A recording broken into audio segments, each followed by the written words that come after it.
এখনো পর্যন্ত আমরা যা কিছু নামকরণ করেছি তা সবই ছিল অ্যালকেইন, সেখানে শুধুই একক বন্ধন ছিল।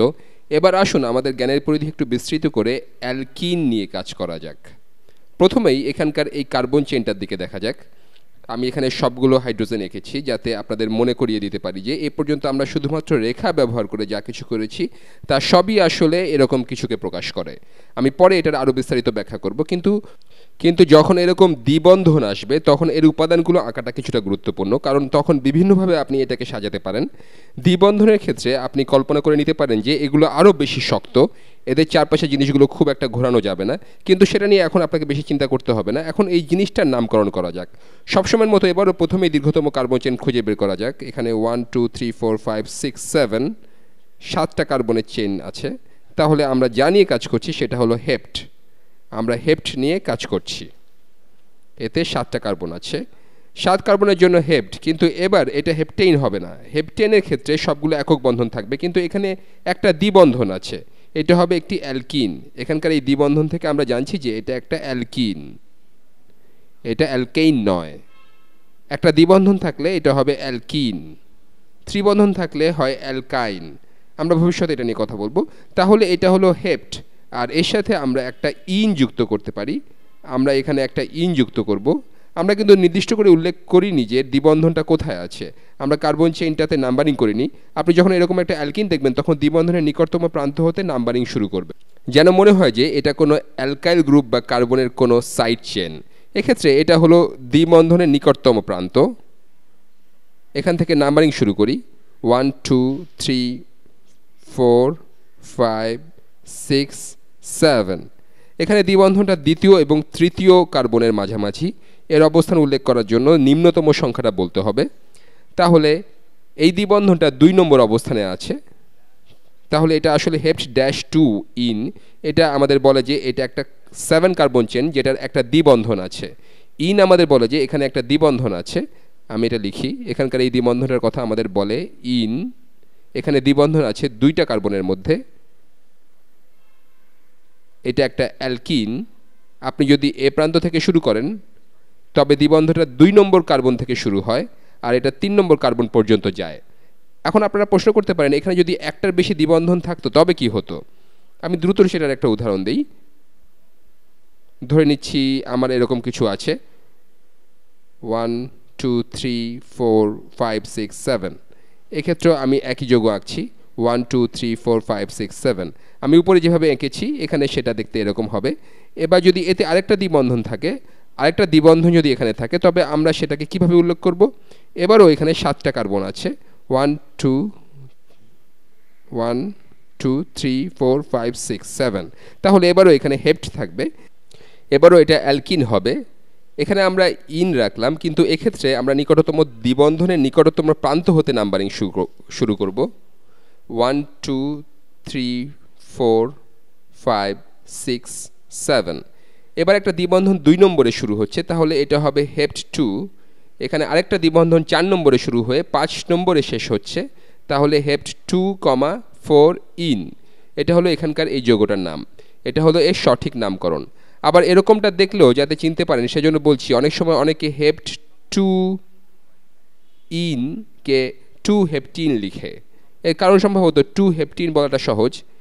এখান থেকেও আপনি এখানকার এই জিনিসটা আঁকতে পারবেন, এখান থেকেও আপনি এই তথ্য পান।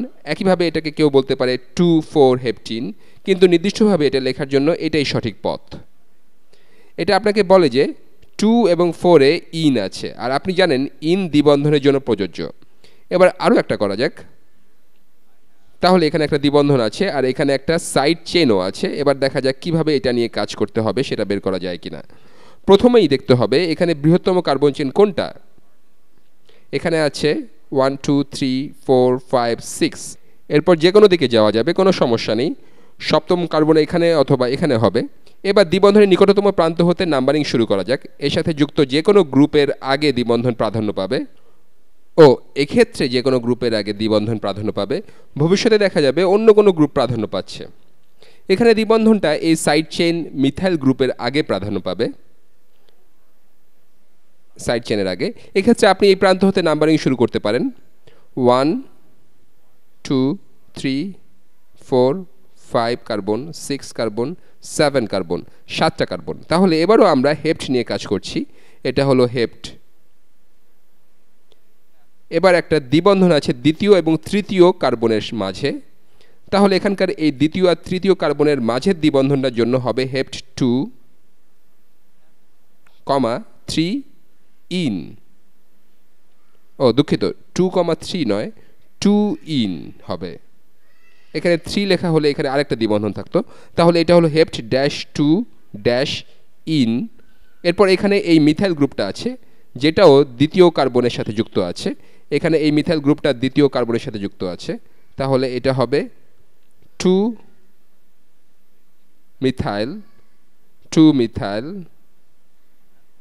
হেপ্ট 2 ইন। হেপ্ট 2 ইন হলো এখানকার পুরো অংশটা, যেখানে দ্বিবন্ধটা ডান দিক থেকে নাম্বারিং করলে 2 নম্বরে আছে, আর মিথাইল গ্রুপটাও দ্বিতীয় কার্বনের সাথে যুক্ত আছে। এবার এরকম আরও একটা করা যাক। এখানে এরকম একটা সাইকেল আছে। এক্ষেত্রেও মূল কাঠামোটা হবে বৃহত্তম চেইন বা বৃহত্তম রিং। এখানে প্রধান রিংটা বৃহত্তম, 1 2 3 4 5 6, 6টা কার্বন। তাহলে আমরা কাজ করছি হেক্স নিয়ে। এটা হলো এখানকার এই যৌগটার মূল কাঠামো, আর এটা একটা সাইকেল, তাই এটা হবে সাইক্লোহেক্স। আমি এটা লিখি, এটা হবে সাইক্লোহেক্স। কিন্তু এতে একটা দ্বিবন্ধন আছে, তাহলে এটা হবে আসলে হেক্সিন।